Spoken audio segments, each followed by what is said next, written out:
Армысыздар, ардақта ағайын, Жетісу арнасының тікелей эфирінде аман болайық хабары. Бүгінгі тақырыбымыз есте сақтау қабілетіңіз қалай деп аталады. Хабарласыңыздар, байланыс нөміріміз 401757, қала коды 87282. Олай болса, студияға келген теледәрігермен таныс болыңыздар. Елдар Қайнаржанұлы терапевт, жалпы тәжірибелік маман десек те болады. Қош келдіңіз, Елдар мырза. Қош көрдік. Бүгінгі тақырып есте сақтау қабілетіңіз қалай деп аталады. Жалпы қазіргі кезде технологияның дамыған заманы, барлығымыз білеміз. Бір нәрсені ұялы телефонға жазып қоямыз, есте жаңағыдай жадымызды нетпейміз, жаңағыдай. Жүктеме түсірмейміз. Бұның әсері қандай? Бұл бізге оң жағынан әсер бере ме, жоқ әлде керісінше бұл қате ма? Алдымен осыған жауап бере кетсеңіз. Жалпы есте сақтау қабілеті дегенді айта кетсем, ол жалпы мынау мидың жұмысының негізгі көрсеткіші болып саналады.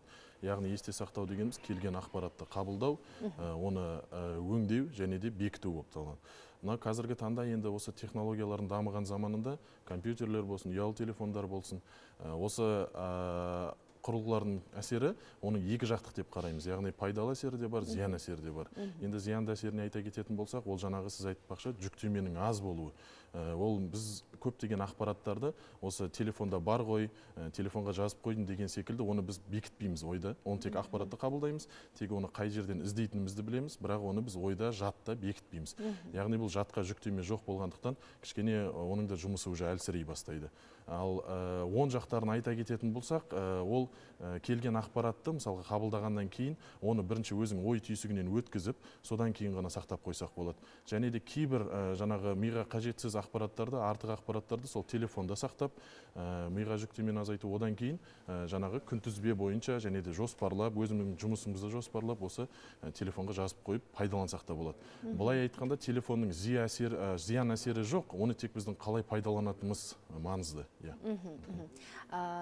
Дәрігер ретінде айтыңызшы, жалпы осы нөмірлерді бұрындары біз есте сақтайтын едік. Анамыздың, әкеміздің деген сияқты. Ал қазіргі кезде барлығы ұялы телефонға жазып қойдық қой енді. Мүмкін болса, қандай да бір жаңағы осы телефон нөмірлерін үнемі жаттап жүру миға қандай да бір әсер бере ме? Әрине, міндетті түрде ол сандық амнезия деп айтамыз. Мысалға сол сандарды, телефон нөмірлерді бұрынғы кезеңде біздің ата-аналарымыз жаттап жүретін. Енді ол кезде көбіне үй байланыс телефондары болатын. Біз ол кезде барлық туыстарымыздың телефондарын жатқа білетінбіз.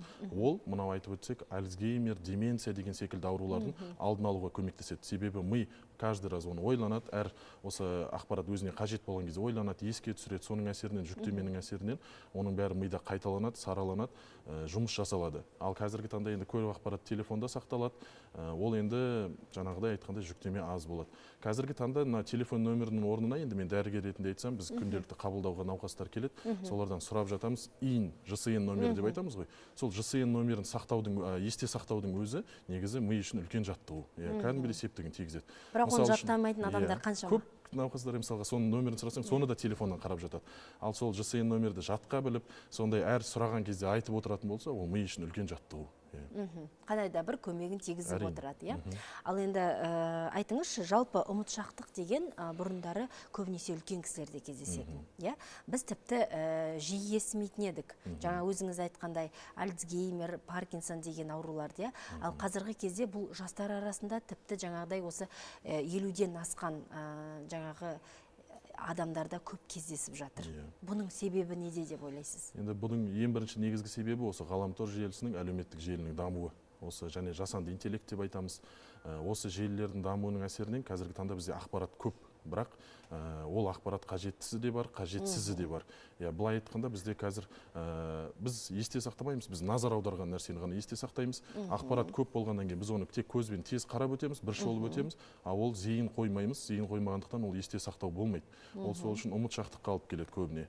Енді ұмытшақтықтың күнделікті өмірде кездесетін түрлерін ол қауіпті деп айта алмаймыз. Мысалға бір кілтті ұмытып кету, бір нәрсені өшіруді ұмытып кету, ол былай бір қауіпті емес. Бірақ ол осы ұмытшақтық, осы заттар қайталана беретін болса, күнделікті қайталанатын болса, жұмыс жоспарыңды, яғни өзің жұмысыңа кедергі келтіретін болса, жұмысыңды дұрыс орындай алмайтын болсаң, мысалы балалар арасында сабақты дұрыс орындай алмайтын болса, ол кезде енді бір дәрігерден кеңес алып қаралу керек. Жаңағы айтып өткен Альцгеймер, Паркинсон, деменция деген аурулардың жиі кездесуі қазіргі таңда осы жастар арасындағы күйзелістің, стресстің көп болуы да әсер етеді деп айта аламыз. Қазіргі таңда жастардың яғни өзінің болашағына алаңдауы, одан кейін ұйқының кешкі уақытта жаңағы кеш ұйықтауы, осы әлеуметтік желіде отырады да кешкі уақытта кеш ұйықтайды жастарымыз. 7-8 сағат ұйқы нормасы сақталмайды. Олар көбіне 4-5 сағат қана ұйықтайды. Өзіміз де енді студент болдық, білеміз, ол кешкі уақытта мысалы сабақ оқу, осы кеш жату, сол ұйқының бұзылуы, яғни созылмалы ұйқысыздық да осы аурулардың дамуына ақырын алып келеді.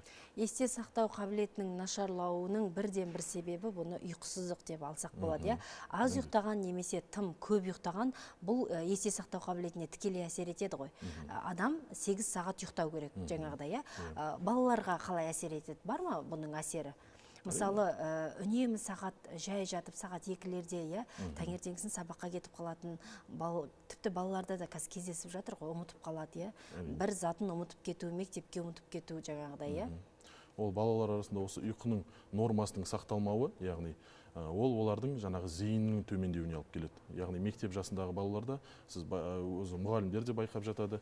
Ол ұйқысы қанбаған бала, ол таңертең келгеннен кейін айтылып жатқан ақпаратты, жаңа тақырыпты болсын мұғалім тарапынан қабылдай алмайды. Зейін болмағаннан кейін ол қабылданбайды, жадта сақталмайды. Елдар мырза, айтыңызшы, жалпы тек қана осы ұйқын деп айтып жатырмыз, одан кейін технологияның, ұялы телефонның әсері деп жатырмыз. Жалпы есте сақтау қабілетінің нашарлауы тағы біздің қандай жаңағы ағзамыздың дұрыс жұмыс жасамауынан болады? Тек қана жаңағыдай миға, ұялы телефонға байланысты емес қой, иә? Оның ішінде дұрыс тамақтанбау деген сияқты бар, иә? Осының барлығын толықтырып айта кетсеңіз. Бірнеше факторлар бар бұл жерде. Енді дәрігер ретінде айтатын болсақ, бұл созылмалы аурулардың асқынуы, яғни қан айналым бұзылыстары, зат алмасу бұзылыстары, қалқанша бездің аурулары. Яғни артериалды гипертензия, қан қысымының жоғарылауын айтамыз ғой. Бізде енді тәжірибеде жиі кездесетін осы ауру, осы артериалды гипертензия, қант диабеті мен қалқанша безді жаңағы эндемиялық зоб деп айтып жатамыз. Сонымен сырқаттанатын науқастарда осы ақпараттың қабылдануы бұзылады. Яғни ақпараттың есте сақталуы төмендеуі мүмкін. Елдар мырза, сөзіңізді бөлсем, қазір жалғастыратын боламыз. Бізге хабарласқан көрерменіміз бар екен. Көрермен тікелей эфирдесіз, сізді тыңдап отырмыз. Сауалыңызды қоя берсеңіз болады. Сәлеметсіздер ме? Сәлематсыз ба?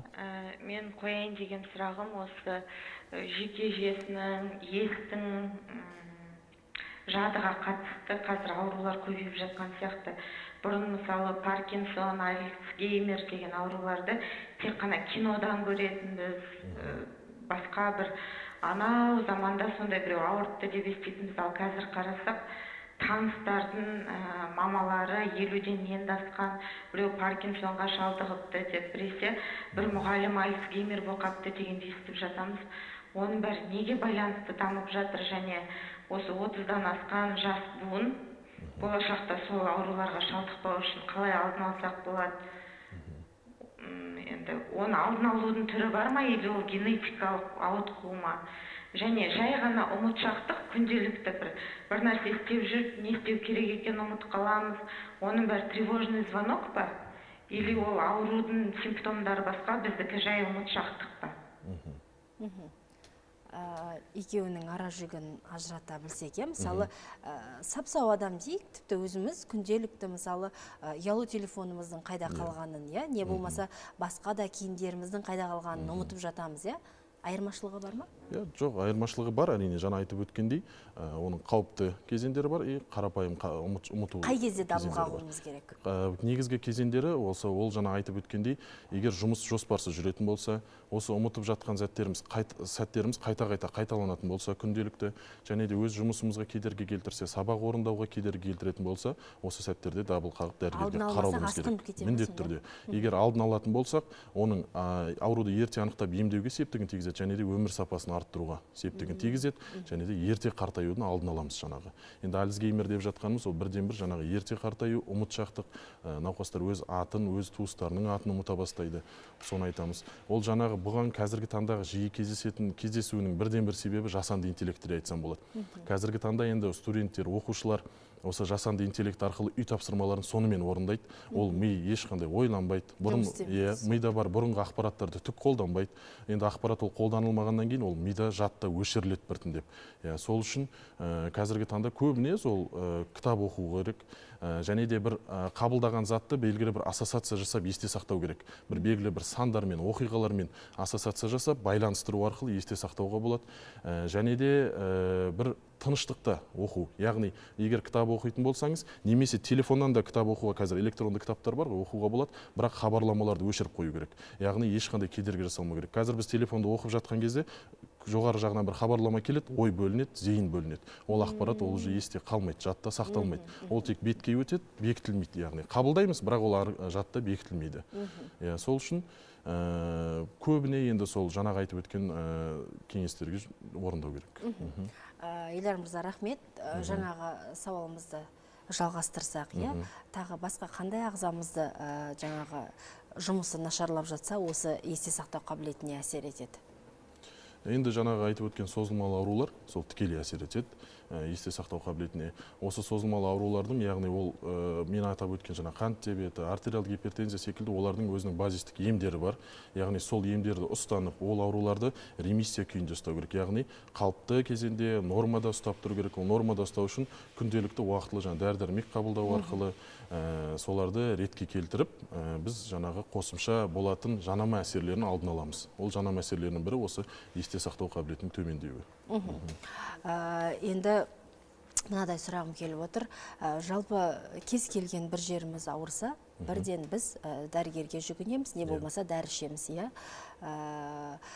Ұмытшақтық жай жаңағыдай әдетке айналып кетеді, мысалы, бір затты ұмытып кету. Осыған арнайы бір дәрі-дәрмек бар ма? Енді бір арнайы дәрі-дәрмек деп айта алмаймын, қосымша терапия, яғни дәрумен минералды комплекс деп айтсақ болады. Миға, жаңағы жүйке жүйесіне пайдалы дәрумендер, ол бізде Б тобының дәрумендері, Д дәрумені және де антиоксиданттарды айтсақ болады. Б тобының дәрумендері күнделікті біз тұтынатын балықта, жұмыртқада, жасыл көкөністерде соларда көп кездеседі. Сол үшін таңғы асқа жаңағы жұмыртқаны пайдалансақ, жасыл көкөністерді пайдалансақ, және де көк шай. Шайға қарағанда именно көк шай, онда да жаңағы 1-2 шынаяқтан артық ішуге кеңес бермеймін. Түскі асқа мысалға жаңағы балық тағамдарын тұтынсақ, балық тағамдарының ішінде жаңағы майлы балықтар көп жақсы кездеседі. Солардың құрамында осы минералдар, витаминдер көп болады. Майлы балық дегеніміз, яғни скумбрияны айтсақ болады, күнделікті тұтынатынымыз. Соларды жиі тұтынсақ, осы есте сақтау қабілетін арттыруға жақсы дәрумендер деп айтсақ болады. Демек, біздің дұрыс тамақтануымыздың өзі осыған әсер етеді дейсіз ғой? Рахмет. Енді айтыңызшы, жалпы есте сақтау қабілетіміз төмендемеу үшін ең алдымен не істеуіміз керек? Жаңағы ұйқыны түзедік дейік, тағамды түзедік дейік, одан басқа? Қимыл қозғалысты арттыру. Қимыл қозғалысты арттыру, ол миға келетін оттегі көлемін арттырады. Соның әсерінен мидың жұмысы жақсарады, есте сақтау қабілеті жақсарады. Жаңағы ол негізгі көрсеткіші ғой есте сақтау деген ми жұмысының. Уже есте сақтау жақсарды деген сөз, демек біз уже өмір салтымыз өзгерді. Жаңағы айтып өткен қимыл қозғалыс, дұрыс тамақтану, ұйқының дұрысталуы, созылмалы аурулар дер кезінде емдеу, және де витамин, минералды комплексті дұрыс қабылдау. Арнайы бір жаттығулар бар ма? Мысалы, бұл жерде миға жұмыс жасау керек шығар, таңертеңгісін тұрып, мысалы, кейбір мамандардың айтуы бойынша, тіпті көзге жаңағы жаттығу жасасақ та, есте сақтау қабілетіміз жақсы болады деген сияқты айтып жатады. Бұдан басқа қандай жаттығулар бар?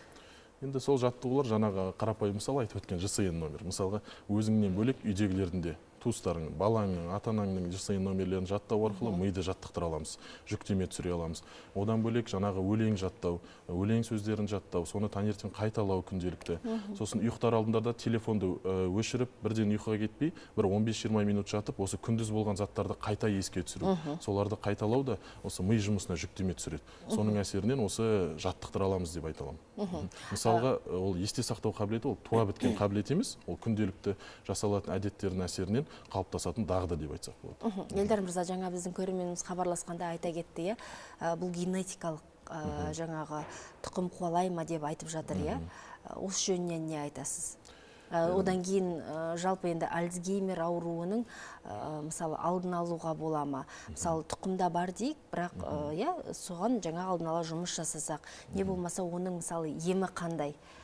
Жазылып кете ма түбегейлі? не болмаса бірден жаңағы 30 жастан асқаннан кейін, не болмаса 50 жастан асқаннан кейін шалдықты десек, жаңағы одан кейін жазылып кете ме бұл ауру? Бұны енді генетикалық тұрғыдан айтатын болсақ, бұл туа біткен, яғни тұқым қуалайтын ауру деп былай айта алмаймыз. Ол күнделікті болатын, сырттан әсер ететін факторлардың әсерінен қалыптасатын, яғни жүре пайда болатын ауруға жатқыза аламыз. Себебі Альцгеймерге айтатын негізгі алып келетін факторлар, жаңағы айтып өткен созылмалы стресс, эмоционалдық жүктеме, осындай тұрақты түрде осы қайталанатын болса, ол жаңағы осы аурудың алып келеді. Ол жас талғамайды, алып келуі мүмкін. Енді бұл жаңағы айтып өткен сол тұрақты ұмытшақтық пайда болатын болса, ол кезде дереу, конечно, дәрігерге әрине қаралу керек. Ол жерде енді бірінші терапевт дәрігерге, әрі қарай невропатолог және де психиатр дәрігерлердің кеңесіне жүгіну керек. Ол дәрігерлер уже арнайы терапия тағайындайды. Соның әсерінен аурудың дамуын тоқтатуға болады және де өмір сапасын жақсартуға болады. Енді қандай да бір мысалы көрерменге кеңес ретінде айта кетсеңіз, дәрігер ретінде, мысалы осындай ұмытшақтық пайда болды делік, терапевт маманына барды, қандай да бір қан талдамалары, қалай тапсыру керек, не істеу керек, бір жолын айтсаңыз. Бірінші кезекте жалпы қан анализін тапсырып көру керек. Өйткені қан аздық, анемия деп жатамыз ғой, соның бар жоқтығы да ол есте сақтау қабілетіне тікелей әсер етеді. Одан кейін витамин деңгейін де анықтау керек. Жаңағы айтып өткен витамин В12 деңгейін, В9 деңгейін және Д дәрумен деңгейін анықтау қажет. Одан кейінгі тапсыратын анализ мынау қалқанша безінің гормондарында бір тексерген жөн деп айтам. Өйткені осы гормон жеткіліксіздігі ол зат алмасудың тікелей бұзылысына алып келеді. Соның әсерінен есте сақтаудың бұзылуы анықталады. Сол үшін жалпы қан анализі, дәрумендердің деңгейі, қалқанша без гормондарының деңгейі және де қант деңгейін, қандағы қант деңгейін анықтау да маңызды болып саналады. Енді айтыңызшы, мысалы қандай дәрілер есте сақтау қабілетін нашарлатады? Қазіргі кезде тіпті балаларымыз ауырып қалса, бірден біз не істейміз? Антибиотикке жүгінеміз, бірден тезірек жазылып кетсе екен дейміз. Одан басқа басымыз ауырса да әртүрлі дәрі-дәрмектер бар, соны ішеміз. Мысалы айтып жатады мамандар, бір жерді дәрі емдесе, екінші жерді жаңағыдай зақымдайды деп айтып жатады. Соны айта кетсеңіз, қандай дәрілерді ішуге болмайды көп мөлшерде? Сол сіз айтып өткен антибиотиктер, яғни одан кейін қабынуға қарсы дәрілер, вирусқа қарсы дәрілер шамадан тыс қолдану, ол бірден тікелей миға жаңағы есте сақтауға әсер етпейді, ол бүйрекке, бауыр жұмысына әсер етеді. Соның салдарынан жаңағы айтып өткен қант диабеті, гломерулонефрит, нефриттік синдром секілді аурулар дамуы мүмкін, бауыр жеткіліксіздігі. Соның салдарынан ол уже миға да токсикалық әсер етеді, токсичный әсер етеді. Соның әсерінен есте сақтауды төмендетіп жатады. Сондықтан да кез келген дәріні ішпес бұрын әрине дәрігерден кеңес алып, ол дәрінің жанама әсерлерімен нұсқаулықта танысып, содан кейін ғана шешім қабылдау керек деп ойлаймын. Мысалы балаларда кездесе ме осындай ұмытшақтық деген сияқты қазіргі кезде мысалы айта аласыз ба дәрігер маман ретінде, көбінесе қай жаста жаңағыдай есте сақтау қабілеті нашарлауы мүмкін? Енді балаларда қазіргі таңда мынау психикалық дамудың кешігуі жиі кездесіп жатыр ғой, тілдің кеш шығуы, осының бәрі ол енді көбіне ол жаңағы экологиялық мәселелер де бар ол жерде. Ол жерде жаңағы ақпараттық технологиялық құрылғылардың дамуы да әсер етеді. Балаларда қазіргі таңда балалардың көбісі телефонда отырады. Оларда жаңағы сотка телефон көреді, соның әсерінен ол есте сақтау нашарлайды. Біз бұрынғы кезде телефон жоқ кезде көбіне телевизордан мультфильм не қарайтын болсақ, оның уақытын есте сақтайтынбыз. Осындай уақытта қазір осындай мультфильм болады. Оның бәрі миға жаттығу болып саналады. Ал қазіргі таңда бала көргісі келген нәрсені ютубтан сразу қарайды, бірден ашып қарайды. Түк есте сақтауды жұмыс жасалмайды есте сақтау үшін. Және де сол үшін де балалар тарапынан да әрине есте сақтау қазір бұрынғымен салыстырғанда төмендеген деп айта аламын. Елдар мырза, енді тек қана балалар емес, қазіргі кезде үлкен ересек адамдардың өзі ұзақ уақыт телефонда отырады, ондай кісілерге айтатын кеңесіңіз бар ма? Енді жаңағы айтып өткендей, ол телефонды пайдалану зиян емес, оны қалай пайдаланатынымыз зиян. Ол жерде телефондағы енді күніне 1-2 сағаттан артық пайдаланбауды ұсынар едім. Ұйықтар алдында әлеуметтік желіде көп отырмауды, жаңа айтып өткендей, бірден ұйықтап қалмай телефонды өшіріп, 20-30 минут күндіз жұмыста не болғанын, адамдармен қандай байланыс, қандай қарым-қатынас болғанын барлығын еске алу, әңгімелерді еске алуға да болады, солай алдын алсақ болады. Одан кейін жаңағы ұйқыны дұрыстау керек, міндетті түрде 7 сағат, 8 сағат норма деген ол ең маңызды бірінші кезекті фактор ұйқысы алдын алу үшін. Және де өмір салтын өзгерту керек, қимыл қозғалысты көбейту керек, тамақты дұрыстау керек. Рахмет, Елдар мырза. Енді мына мәселеге ауысқым келіп отыр, жалпы скрининг деген дүниеге.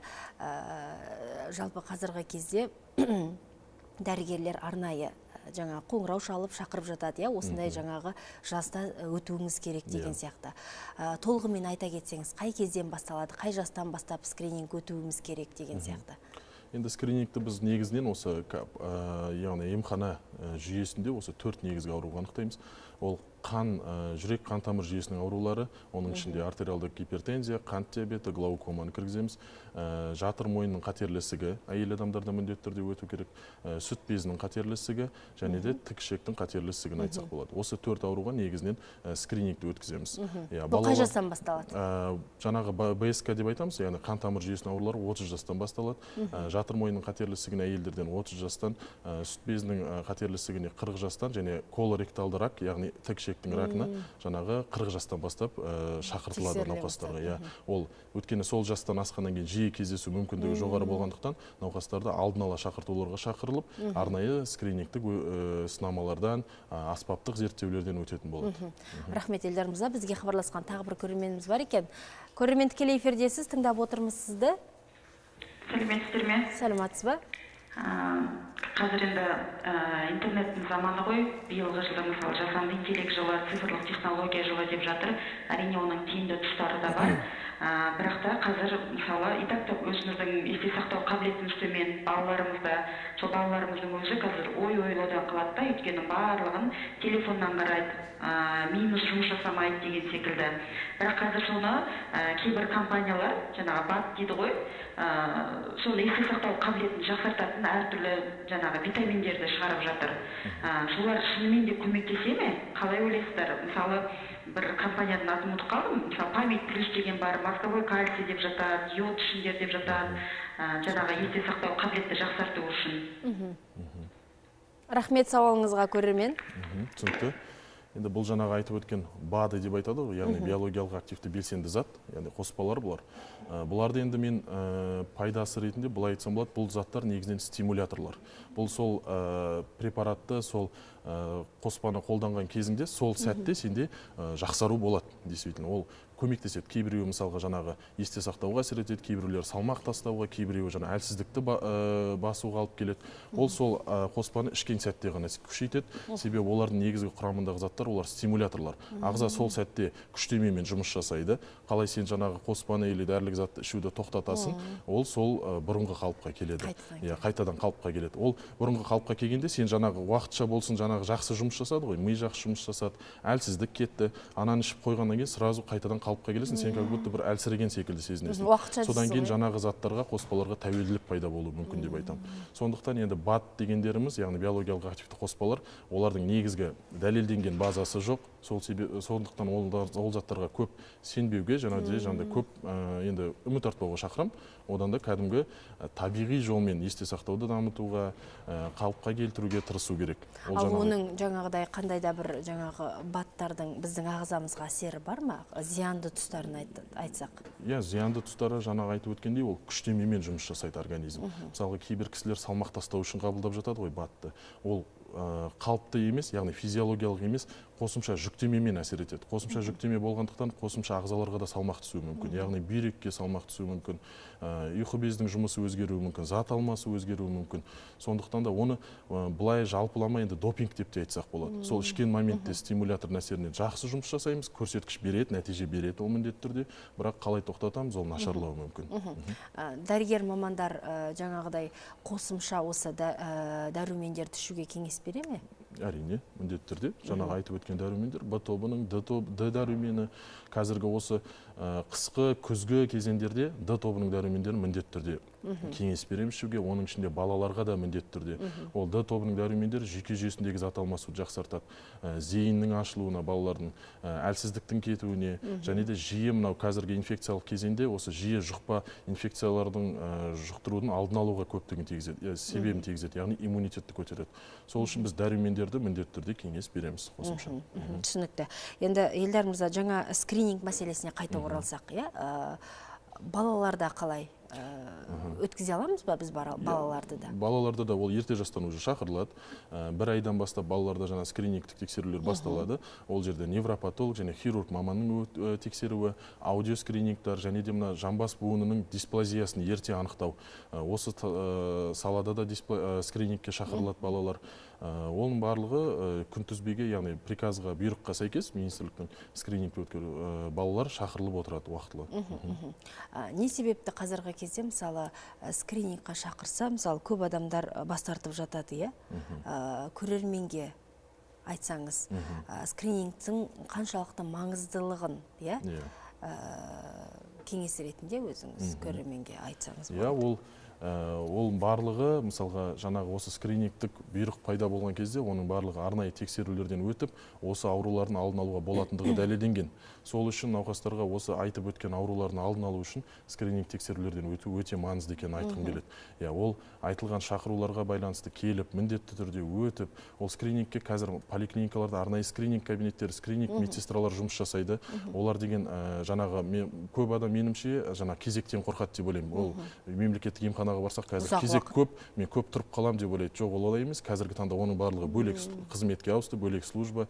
Ол жерде скринингке баратын болса, кезек ешқандай болмайды. Барлығын жақсы, уақытылы өтіп кетеді. Және де аурудың анықталған жағдайда да біз ерте кезеңде анықтаймыз. Ерте кезеңде анықталса, оны емдеп, жеңіп шығуға үміт көп. Ауылдық жерлерде қалай өткізіледі скрининг? Мен енді бұрын Алматыда да жұмыс жасадым. Қазіргі таңда 1,5 жыл болды осы Ескелді ауданында жұмыс жасаймын. Ауылдық жерде, амбулаторияда дәрігермін. Бұл жерде айта кететінім, ауылдық тұрғындар қалалық тұрғындарға қарағанда жауапты деп айта аламын. Өйткені ол кісілерге біз енді ауылдық чатқа қазіргі таңда сол технология арқылы жазамыз. Ол кісілер барлығы уақытылы өтеді. Тіпті кейде шақырмасаң да келіп жатады, біз осындай өткіміз келеді деп. Сол үшін осындай жауапты қарайтын болса, өз денсаулықтарына бәрін кез келген аурудың алдын алып, уақытылы ем алуға болады деп ойлаймын. Скрининг уақытысынан ерте барып қаралса, сол скрининг сияқты өткізіледі ме? Енді жаңағы атап өткен жастардан ерте келетін болса, ол жерде енді скринингтік тексеру болмайды. Ол кәдімгі уже дәрігердің тағайындауымен, яғни показания дейміз, көрсеткіш. Сол көрсеткішке шағымдарына сәйкес тексерулер тағайындалады ол жерде. Ол жерде де қаралуға болмайды деп айтпаймыз. Қаралуға болады міндетті түрде. Шағымдарына, көрсеткіштерге қарап, қажетті сынамалар, қажетті аспаптық зерттеулер тағайындалады. Елдар мырза, енді хабарымызды қорытындылай келе айтсаңыз, жалпы есте сақтау қабілетінен нашарламау үшін, дәрігер ретінде көрерменге өзіңіздің кеңесіңізбен бөліссеңіз, одан кейін біз хабарымызды аяқтаймыз. Құрметті тұрғындар, енді мынау есте сақтау қабілеті бұл туа біткен қабілет емес, жаңағы айтып өткендей, ол біздің күнделікті жасайтын дағдыларымыздың, әдеттеріміздің, яғни нәтижесі. Сол үшін менің есте сақтау қабілетім нашар, оны мен дамыта алмаймын деген ойдан аулақ болу керек. Жаңағы айтып өткен кеңестерді. Бірақ кейбір адамдарда болады ғой, мысалы мектеп кезінен анықталып жатады, бір бала жаңағы есте сақтау қабілеті жақсы, жаңағы өлеңді, тақпақты дейік, есте сақтап жақсы жаттап алуы мүмкін. Ал кейбір балада ол мүлде есте сақтай алмай қалады. Бұл жағдай қалай? Бұл балаларда жаңағы айтып өткен ол зейін мәселесі. Балаға зейін қойдырып үйрету керек.